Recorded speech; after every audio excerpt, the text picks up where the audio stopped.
La loi, une fois qu'elle est votée, ça prend du temps, mais après, ce sont les décrets d'application qui font que la loi devient effective et peut être appliquée. Les décrets d'application, c'est le gouvernement, c'est l'exécutif. Donc très souvent, vous avez un retard entre la perception d'une loi votée et sa mise en œuvre. Et ça n'est pas le fait du Parlement. La deuxième chose, c'est que depuis 2008, on a énormément accéléré et permis un meilleur fonctionnement de l'Assemblée nationale, principalement, et du Sénat. C'est-à-dire que vous avez sur pas mal de textes législatifs, hors quelques grands textes et la loi de finances, les lois de finances, vous avez ce qu'on appelle le temps imparti. Ça veut dire que vous avez une répartition du temps par groupe politique en fonction de la taille du groupe politique. Mais dans ce temps imparti, c'est une stratégie que chaque parti doit avoir, c'est-à-dire vous avez la discussion générale, vous avez ensuite la discussion sur l'article, vous avez l'amendement et vous avez ensuite l'explication de vote. Ça veut dire que si vous avez 3 heures de temps imparti, vous devez consacrer ces 3 heures à la totalité. Ça veut dire que si vous avez consommé en discussion générale, vous avez peu de temps pour les amendements. Et donc, les petits partis, qu'est-ce qu'ils font ? Eh bien, ils privilégient le droit d'amendement. Parce que le travail parlementaire, c'est d'abord la capacité d'amender. Il faut savoir que 95 à 99% des textes sont des propositions de loi. Il y a très peu des projets de loi, il y a très peu de propositions de loi.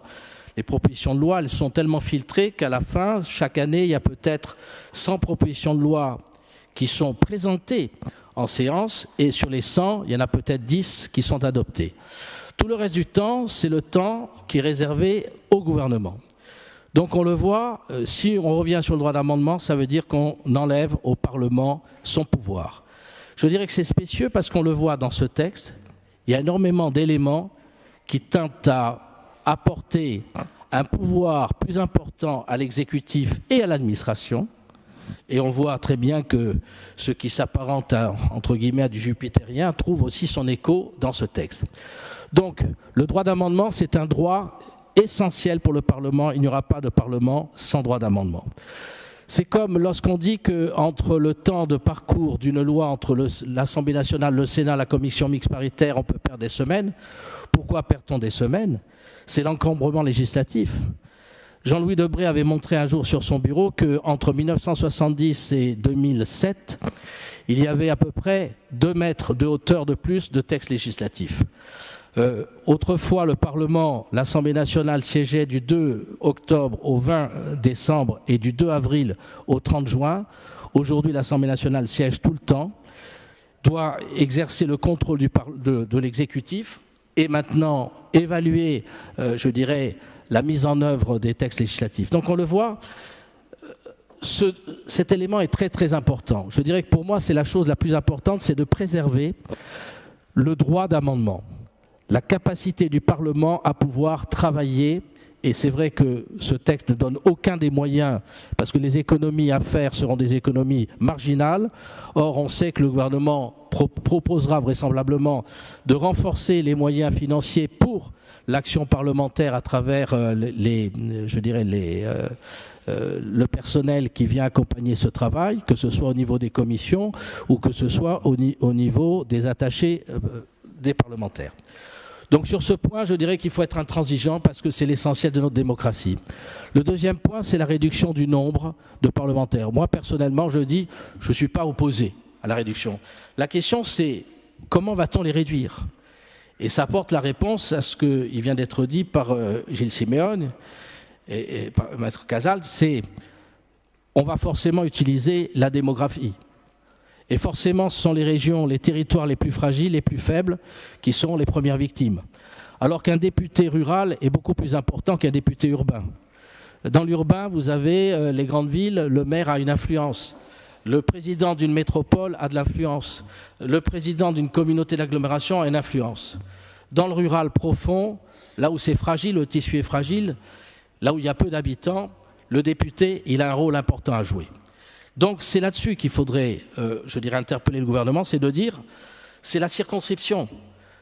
On n'est pas obligé de supprimer les élus là où il y a peu de population et de maintenir 20 ou 30 députés à Paris. Parce que ça n'apporte rien.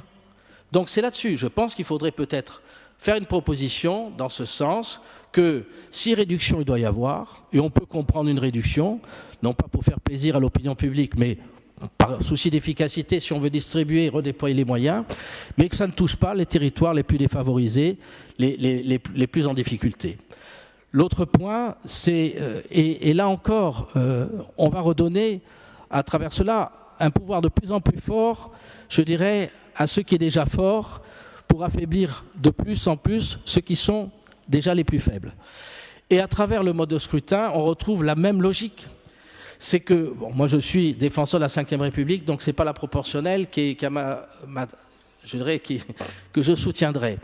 Mais en plus, là, il y a quelque chose qui est très très important dans ce choix, c'est qu'il y a d'un côté effectivement ce qui a été rappelé, qu'il y aura un élu qui aura un poids particulier parce qu'il sera élu sur son nom, scrutin uninominal, mais à 2 tours, lorsque les autres seront élus à 1 tour.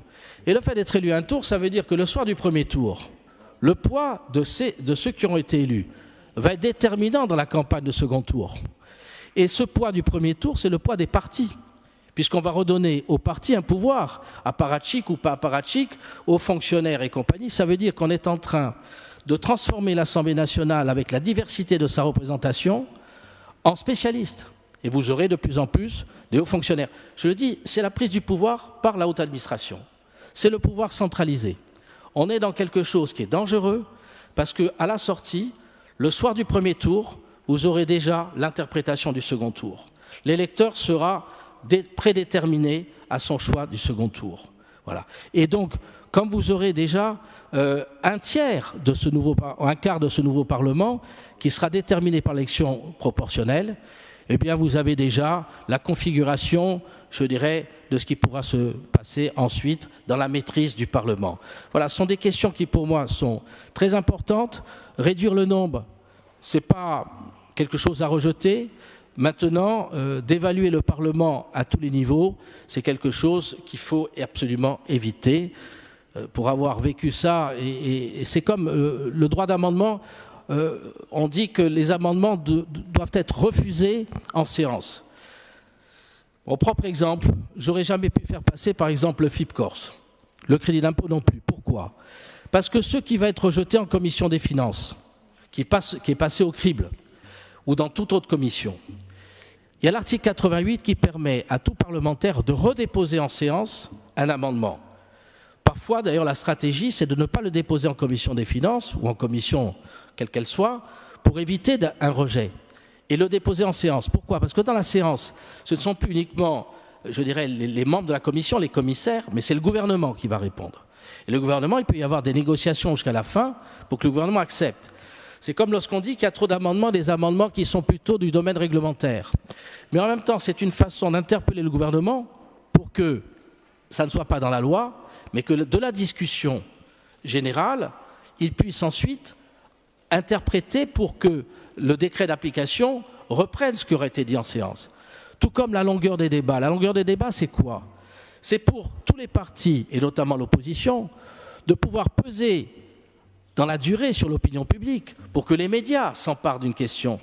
Vouloir limiter le temps, vouloir passer à la trappe beaucoup de choses, c'est en même temps éviter qu'il puisse y avoir un temps nécessaire pour que les opinions se constituent et qu'il puisse y avoir des propositions, des réactions, une interprétation.